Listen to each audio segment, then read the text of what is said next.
Today on Blue 58, with a new year ahead of us, let's take a second and make some resolutions on behalf of the Packers. After all, football teams can work on self-improvement too. But first, we've got some announcements to make about some valuable prizes and a big round number. Blue 58! Hello and welcome to another episode of Blue 58, the one and only podcast of thepowersweep.com. I'm your host, John Meerdink, happy to be with you here for another episode. And I wanted to take a second to talk about the very first thing you read in the episode title here. This is the 500th numbered episode of Blue 58. Sort of. 500th numbered episode, like I said. There's at least 2 special episodes in there. And I'm pretty sure I've had at least one numbering error too, but I don't want to look through the titles of all 500 episodes to find it. The point is, as far as the counting goes, this is basically episode 500, and I'm really grateful that you're here with me. It kind of snuck up on me, honestly. I think I was looking forward to episode 400 more than episode 500 for some reason. Don't really know exactly why, but here we are at episode 500. And I'm grateful you're here because without you, there is no show. There is just me talking. And for a lot of the history of this show, there was just me talking because we started once upon a time in a spare bedroom in an apartment, then in our first house in a different spare bedroom. Then it was in my in-laws' house in one of their spare bedrooms. Then it was in our second house in the basement, finally a dedicated space. Then we had a kid. Then we had another kid. And now here we are. It's been a lot of change. And along the way, with all that stuff, you showed up and you brought some friends. And I am very thankful that you've done that. Very thankful that you've made Blue 58 a part of your life. I'm very thankful for your support. And I'm excited that we get to do the next segment of this show on episode number 500 because it's going to be fun to talk about some of the things that you have done that are pretty cool. But when we get to a big round number, I always think of 2 things. I think of the beginning and I think of the end. The beginning, like I said, long time ago, increasingly long time ago, which says some uncomfortable things about me too. Well, we don't have to go there. But the end is something that I think about a lot because Blue 58 isn't going to be around forever. And don't worry, I'm not considering ending the show or anything anytime soon. But there was a time when I thought, 500 episodes, it would be fun to just end it on that number specifically. But I always think when we get to one of these milestones about what the end is going to be like. And I don't really know what the answer is going to be like, but I can tell it's a ways off because I still feel motivated to do this every time I sit down. I still feel like I've got things to say, and I still feel like there are a lot of people who are receptive to it. And if any of those things ever change, that's when I'll know it's time to start thinking about doing something else. But I am not really looking at any changes here in the immediate future. I kind of look at it at the very least on a year-by-year basis, and I'm good for 2022 for sure. And then we'll see what happens in the future. But for right now, 500 episodes behind us, who knows how many in front of us, and I'm grateful that you have been here along the way. It is time, being now the 4th of January, to announce our winners and conclusion of the charity drive that we've been doing for the last three and a half weeks or so. In total, you, the listeners of Blue 58, raised $2,730 for the 2 charitable organizations we supported this year. I would like you to give yourselves a round of applause. And if you can't give one to yourself because you're driving or your hands aren't free, allow me to supply one for you.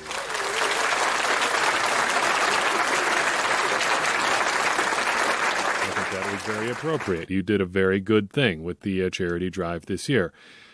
$2,730 is an increase over last year, and I'm thrilled with the work you did. Thank you so much for participating, and everyone who did participate, you win the opportunity to be drawn in our charity drawing prize thing. I don't ever really know what to call it. It's not technically a raffle. There are some legal considerations about that. I'm going to pick 7 names. I've picked them already. And I will announce who those names are. But the prizes at stake, 4 $25 gift certificates to the Packers Pro Shop, 2 $50 gift certificates to the Packers Pro Shop, and 1 Green Bay Packers jersey of your choice, which will be shipped to you from the Packers Pro Shop. And without further ado, our winners.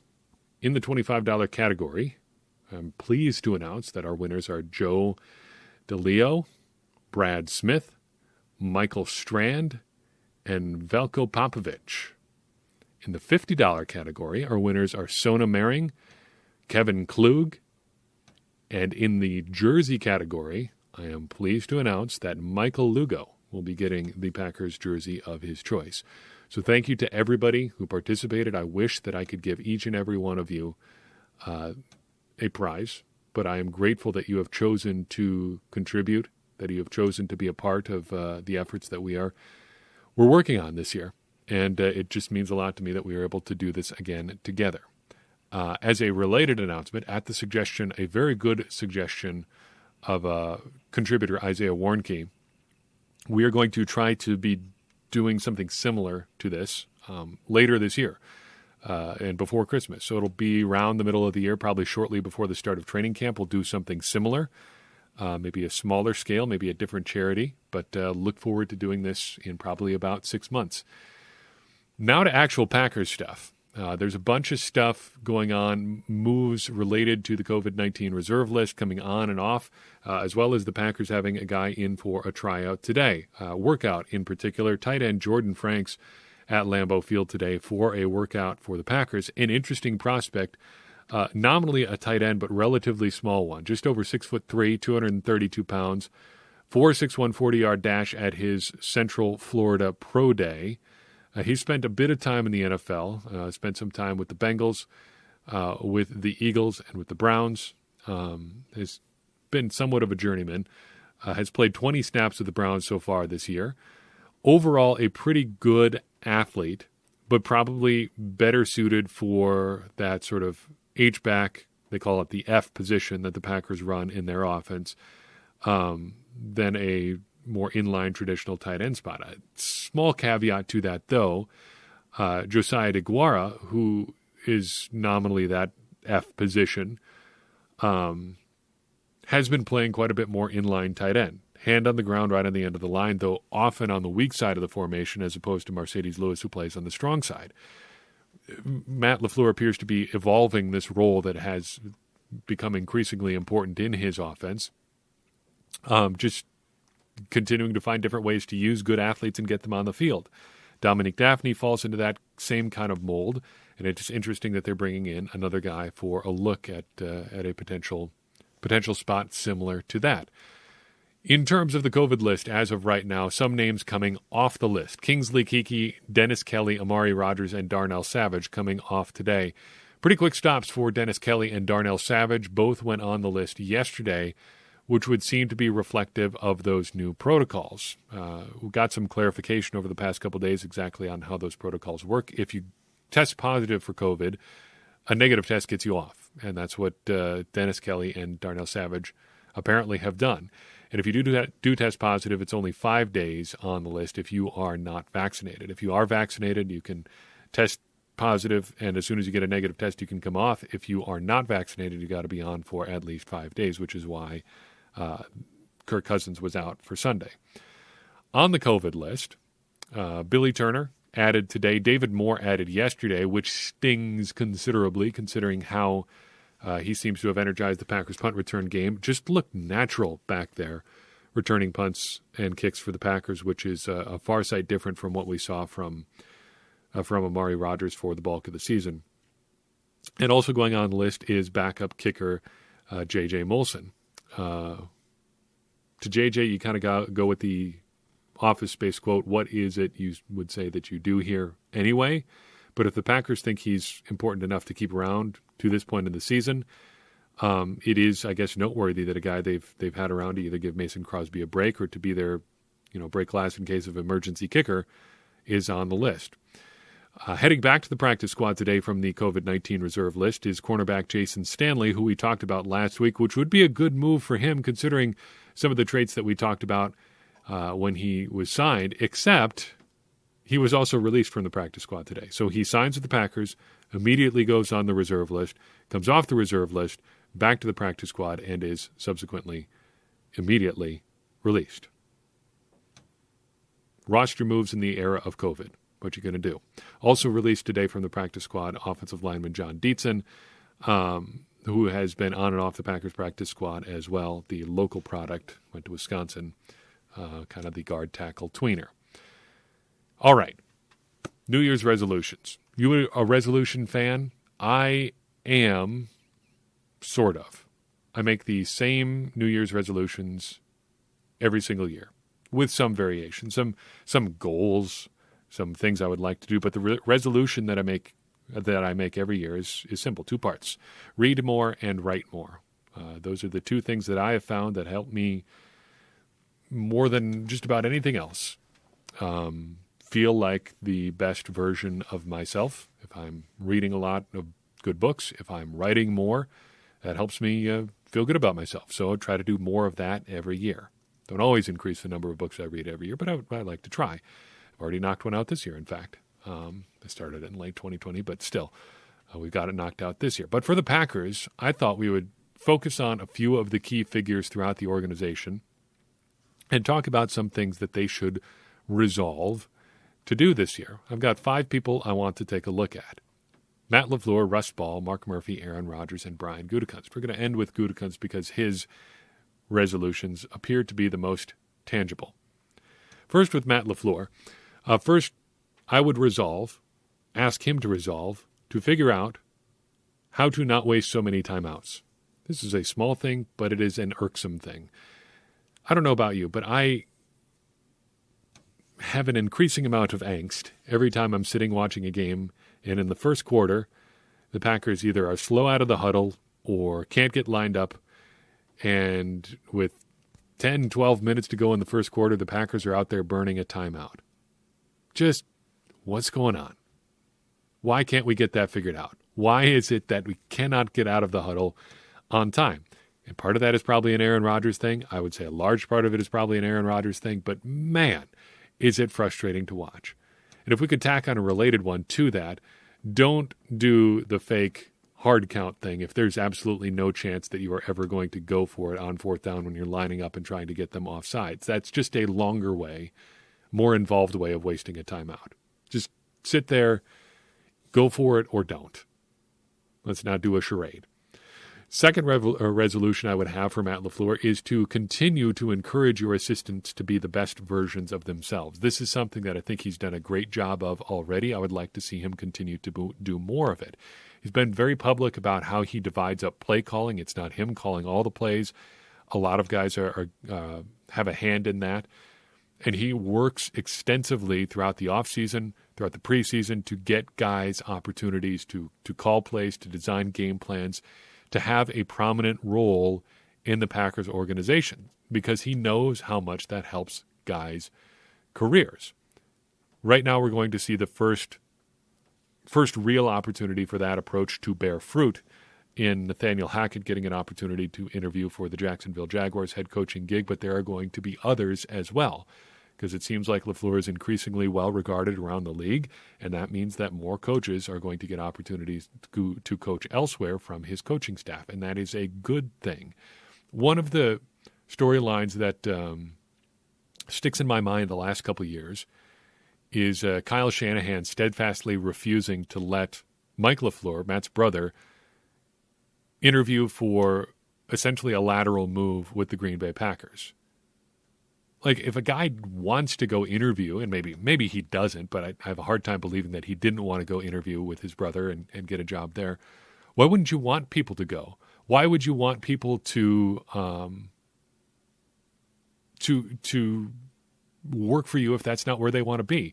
Mike Tomlin had a great line about that when they traded, I think it was Melvin Ingram, saying he wants volunteers, not hostages. I want people who want to be there. LaFleur seems to be taking the exact opposite approach. I don't know if he's had the opportunity even to block any lateral moves, but it seems like he is actively working to get people opportunities like this. And I hope he keeps doing it, because it speaks so highly of his character and honestly of what he thinks of himself too, in that he wants the opportunities for guys to go elsewhere and achieve their goals, but he also seems to think he can either make up the slack himself or find somebody else and train them up to be the next guy to take their spot. He doesn't think anybody's irreplaceable either, which is another good thing. If you're a leader and you think somebody other than you is irreplaceable, should you be in the role you're in? Do you have 2 irreplaceable people? Probably not. So I would encourage him to resolve to continue to help his assistants be the best versions of themselves. Finally, resolve to find a way to get a good look at Jordan Love this weekend. I know Aaron Rodgers and everybody want to play. I know that it feels good to get him out there and moving around and, not sitting idle for weeks and weeks as we wait for this divisional round game to happen.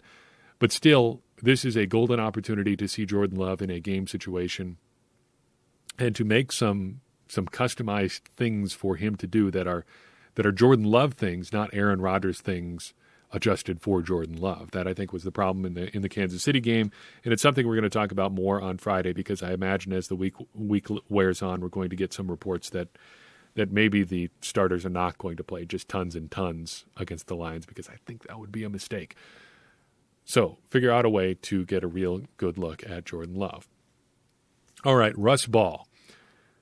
For him, for you, Mr. Ball, since I know you are listening, as you toil away in what I can only assume are vast vaults beneath Lambeau Field where all the money is kept, which you are charged with guarding and maintaining, I would encourage you, Russ, to resolve to take some time for yourself, and do it soon, because this offseason is going to be wild. Assuming that Aaron Rodgers and Davante Adams both come back, both want to come back, the Packers will, of course, want to keep them. And even if they don't, there's going to be a lot of related work to that. So first he's got to answer, how do you fit Aaron Rodgers and Davante Adams under the cap together? And how do you also come to relatively quick answers on a bunch of other big cap number players like Zadarius Smith and Billy Turner and Adrian Amos? And how do you figure out what to do with guys like Devondre Campbell and Rasul Douglas, who are going to be free agents after the season? And how do you also pursue any outside free agents the Packers might have interest in? I mean, that's going to be a pretty long list, and I don't even have to do any of those things, and it makes me a little bit stressed out to think of somebody who does have to do all of those things. And look, I get that is the job, but it still sounds like an awfully stressful job, and we haven't even begun to broach the topic of potential extensions for guys not named Rodgers and Adams, and there's a couple pretty good players coming up who are going to have to be getting extensions of their own. Jair Alexander, for instance, is a guy who's going to have to be in extension talks relatively soon, though relative to all of those other questions, he seems like he's going to be pretty far down the list. So take some time now, Russ. Go to a warm place if that's your thing. Bring along a good book and relax, because it's going to get wild here before too long. Mark Murphy. The only resolution I would have for Mr. Murphy would be to take a victory lap on the Aaron Rodgers is a complicated fella quote that everybody tortured him over. Remember when everybody was dragging him for that? And then remember when he turned out to be exactly right? Look, maybe he shouldn't have said it. Maybe that's something you don't say in public, but he sure was not wrong. Aaron Rodgers has continued to reveal himself as quite a complicated fella. Something I think Aaron Rodgers would probably take as a compliment, actually. But boy, Murphy was correct about that. Speaking of Aaron Rodgers, Aaron, I would ask you to resolve to cement your legacy in Green Bay by riding things out there for however long they'll have you. I understand workplace grievances. I've had the opportunity or misfortune, depending on how you want to look at it, to work at a bunch of different places in my life. Just life circumstances, I've had a far above average amount of jobs. And I've left all but one willingly. And the only other one that was not a willing move on for me was because they eliminated my position because they were contracting the entire company, which is an entirely different and uncertain situation that Aaron Rodgers will, fortunately for him, never have to deal with. But I've gotten a lot of perspectives on a lot of different workplaces, and they're not being comfortable where you're working, not being comfortable where you want to be, is not a great feeling. And I know that real life, normal person life, is nothing like being a professional athlete. But for all that discomfort that he's dealing with, for all the unpleasantries that he might have to go with working with people who don't understand him or don't do what he wants or whatever, he is in the unique position of being able to choose to not repeat a mistake, a very public and loud mistake made by his predecessor. He had a front row seat to how things ended between Brett Favre and the Packers. And for a lot of this year, it has looked like he has been bound and determined to walk down that exact same path. Even if he believes himself wronged by the Packers, even if Brett Favre, for that matter, had a point about the Packers, it's hard to come up with a scenario where either one or both of those guys doesn't end up doing irreparable harm to their reputation by the process of getting out of a situation they don't want to be in. He's got the opportunity to go down as potentially the single greatest player in Packers history. And mending fences after publicly airing grievances, along with maybe winning another MVP and a Super Bowl and all that goes into that, I would have to think would go quite a long ways toward cementing that part of his legacy. He could bury the entire conversation about hurt feelings and things not going the way they want and all of those kinds of things by just deciding to be a little bit more magnanimous. And I thought it was interesting during the Sunday night game, Mike Tirico bringing up an anecdote, potentially, I guess, shared by Rodgers, about how he recognized that maybe, there was some more things that could be done on both sides. That's some interesting personal growth. But from a more practical standpoint, just imagine he stays and he keeps playing this way, the way he's playing in 2021, or close to it for another 3 or 4 years. Another 3 years would put him well into his 40s. And he could legitimately win, playing like this, a 5th MVP in his 40s. Imagine what that does for your legacy. I know there's some people who are never going to be convinced by the greatest of all time talk, and if you've listened to this show for long enough, that I absolutely hate that discussion.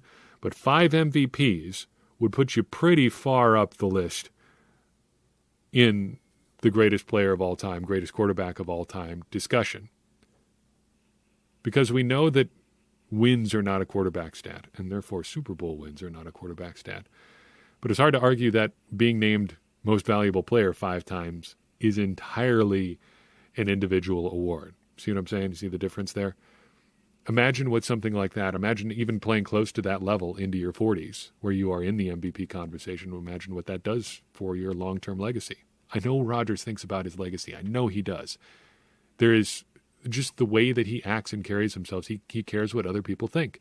And that's fine. That's, in a lot of situations, a good way to be.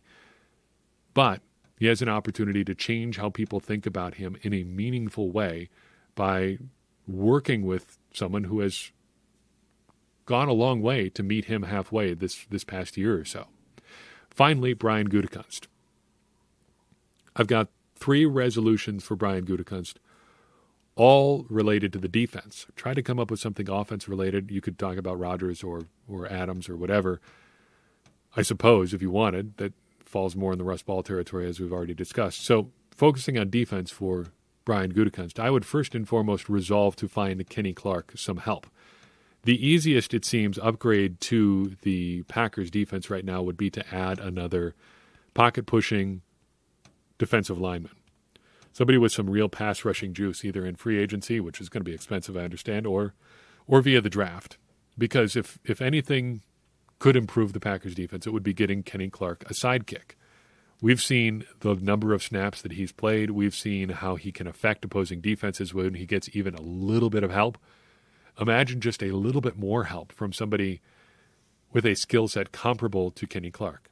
And look, this is not to talk badly about anybody who's played with Clark this year.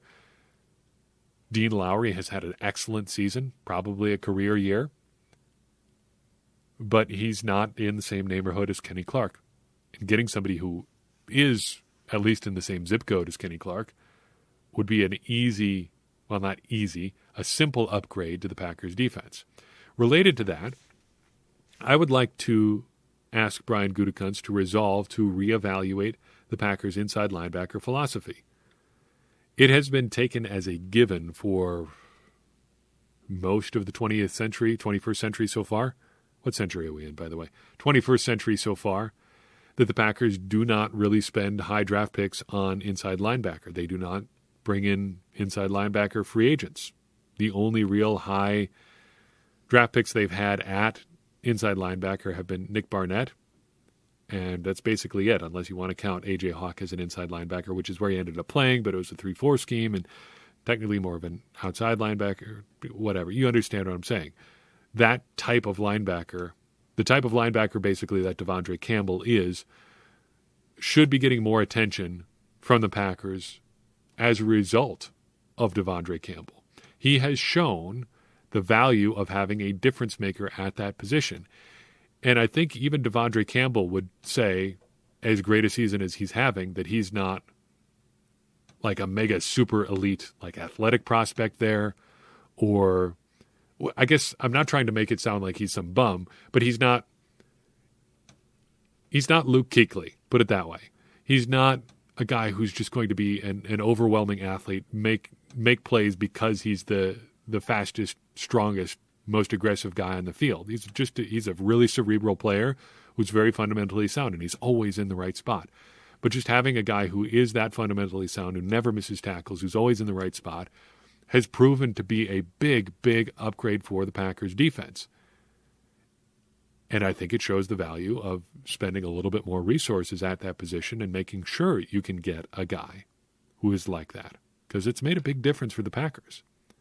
Finally, I would like Brian Gutekunst to resolve to find a third edge rusher. The Packers are probably going to end up with two, maybe only one, of the Smiths and Rashawn Gary. And if it's the one, it's going to be Rashawn Gary, obviously, but probably only 2 of 3 at the most coming out of this offseason. Gutekunst is going to need help there. And I think this year the Packers have been fortunate in the overall health of their 2 primary edge rushers. They really haven't had to do without either Gary or Smith for an extended period of time. They've weathered some minor rough spots there, but really they've needed sorely all season long a third edge rusher, and they've never been able to really find one outside of Whitney Merciless, who promptly tore up his knee after joining the Packers and finding some success. So find that third edge guy, however you got to do it. If it's bringing in every undrafted edge prospect just to try to find one, if it's spending another high draft pick on an edge rusher, if it's both, find a way to get a third consistent pass rusher on the edge, in addition to bringing in some additional help for Kenny Clark. Resolve to do that, and the Packers defense will continue, I think, in its upward trajectory. Those are my resolutions for the Green Bay Packers. What would you resolve to have the Packers do in 2022? I'd love to hear them. I would love to include them in a future episode. So if you get them to me wherever you're listening, whether that's on YouTube, whether that's via the powersweep.com's contact page, whether it's on social media, just do it. I want to hear what you think. In the meantime, that's all I've got for you in this episode. I appreciate you listening in. I appreciate, once again, everybody who donated to our charity drive. That meant a lot to me, and I know it means a lot to both of the organizations that we helped support this year. If you enjoyed this episode, if you've enjoyed any of the 499 or so previous episode, it would mean a lot to me if you would share it and help more people continue to discover it. Word of mouth is the number one way that we grow, and it gets more people involved in the conversation that you and I and everybody else are having around the Green Bay Packers, which in turn is going to help all of us, me included, become smarter Packers fans. And as I always say, smarter Packers fans are better Packers fans, and better Packers fans are what we all want to be. I'm your host, John Meerdink. We will see you next time on Blue 58.